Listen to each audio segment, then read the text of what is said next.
Lalu diberitahukanlah kepada Yoab, "Ketahuilah, raja menangis dan berkabung karena Absalom." Pada hari itulah kemenangan menjadi perkabungan bagi seluruh tentara. Sebab pada hari itu, tentara itu mendengar orang berkata, "Raja bersusah hati karena anaknya." Sebab itu, tentara itu masuk kota dengan diam-diam pada hari itu, seperti tentara yang kena malu kembali dengan diam-diam karena melarikan diri dari pertempuran.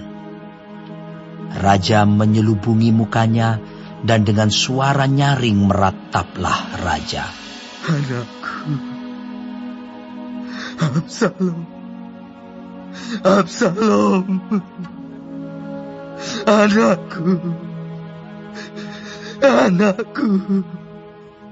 Lalu masuklah Yoab menghadap raja di kediamannya serta berkata, "Pada hari ini, engkau mempermalukan semua hambamu yang telah menyelamatkan nyawamu pada hari ini, dan nyawa anak-anakmu laki-laki dan perempuan, dan nyawa istri-istrimu, dan nyawa gundik-gundikmu, dengan mencintai orang-orang yang benci kepadamu, dan dengan membenci orang-orang yang cinta kepadamu. Karena pada hari ini, engkau menunjukkan bahwa panglima-panglima dan anak buah tidak berarti apa-apa bagimu. Bahkan aku mengerti pada hari ini, bahwa seandainya Absalom masih hidup, dan kami semua mati pada hari ini, maka hal itu kau pandang baik. Oleh sebab itu, bangunlah, pergilah keluar, dan berbicaralah menenangkan hati orang-orangmu.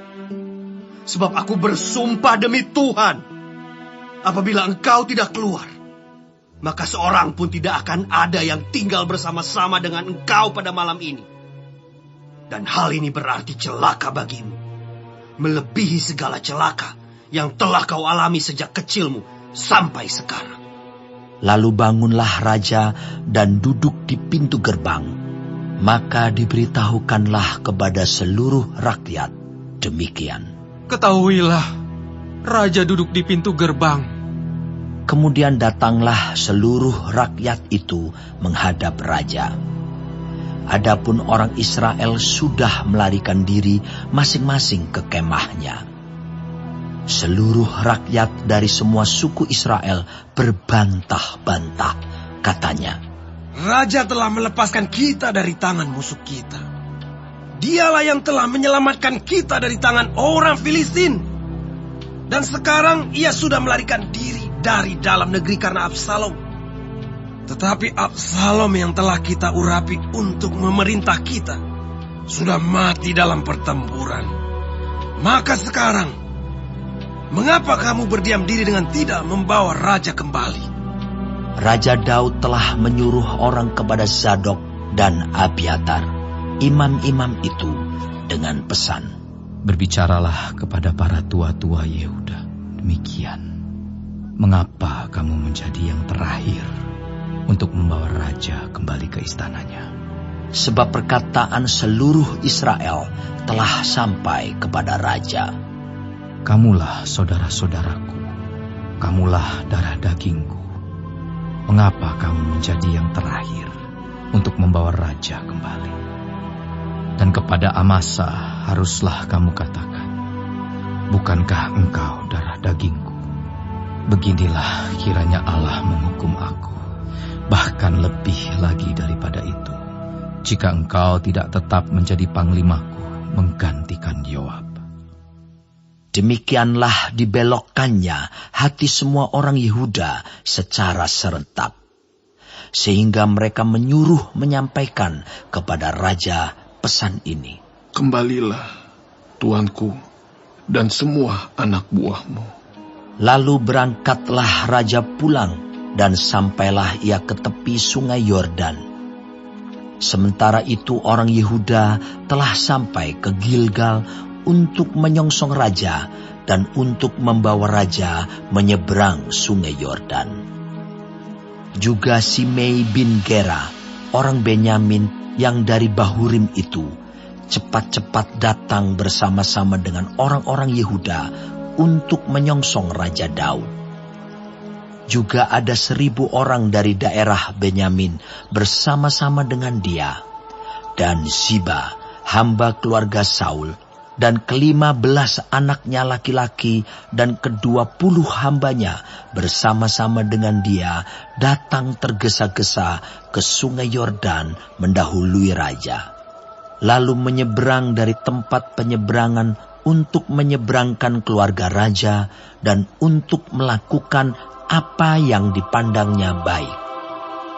Maka Simei bin Gera sujud di hadapan raja ketika raja hendak menyeberangi sungai Yordan dan berkata kepada raja, "Janganlah kiranya tuanku tetap memandang aku bersalah, dan janganlah kiranya tuanku mengingat kesalahan yang dilakukan hamba-Mu ini pada hari tuanku raja keluar dari Yerusalem. Janganlah kiranya raja memperhatikannya lagi. Sebab hamba-Mu ini tahu bahwa hamba telah berbuat dosa. Dan lihatlah, pada hari ini akulah yang pertama-tama datang dari seluruh keturunan Yusuf untuk menyongsong tuanku raja." Lalu berbicaralah Abisai, anak Zeruya, katanya, "Bukankah Simei patut dihukum mati karena ia telah mengutuki orang yang diurapi Tuhan?" Tetapi Daud berkata, Apakah urusanku dengan kamu, hai anak-anak Zeruya, sehingga kamu pada hari ini menjadi lawanku? Masakan pada hari ini seorang dihukum mati di Israel? Sebab bukankah aku tahu bahwa aku pada hari ini adalah raja atas Israel? Kemudian berkatalah raja kepada Simei, Engkau tidak akan mati. Lalu raja bersumpah kepadanya. Juga Mefiboset bin Saul menyongsong raja. Ia tidak membersihkan kakinya dan tidak memelihara janggutnya, dan pakaiannya tidak dicucinya sejak raja pergi sampai hari ia pulang dengan selamat. Ketika ia dari Yerusalem menyongsong raja, bertanyalah raja kepadanya, Mengapa engkau tidak pergi bersama-sama dengan aku, Mefiboset? Jawabnya, Ya tuanku raja, aku ditipu hambaku, sebab hambamu ini berkata kepadanya, Pelanailah keledai bagiku, supaya aku menungganginya dan pergi bersama-sama dengan raja. Sebab hambamu ini timpang. Ia telah memfitnahkan hambamu ini kepada tuanku raja. Tetapi tuanku raja adalah seperti malaikat Allah. Sebab itu, perbuatlah apa yang tuanku pandang baik. Walaupun seluruh kaum keluargaku tidak lain dari orang-orang yang patut dihukum mati oleh tuanku raja. Tuanku telah mengangkat hambamu ini di antara orang-orang yang menerima rezeki dari istanamu. Apakah aku lagi? Dan untuk apa aku mengadakan tuntutan lagi kepada raja? tetapi raja berkata kepadanya, Apa gunanya engkau berkata-kata lagi tentang halmu? Aku telah memutuskan.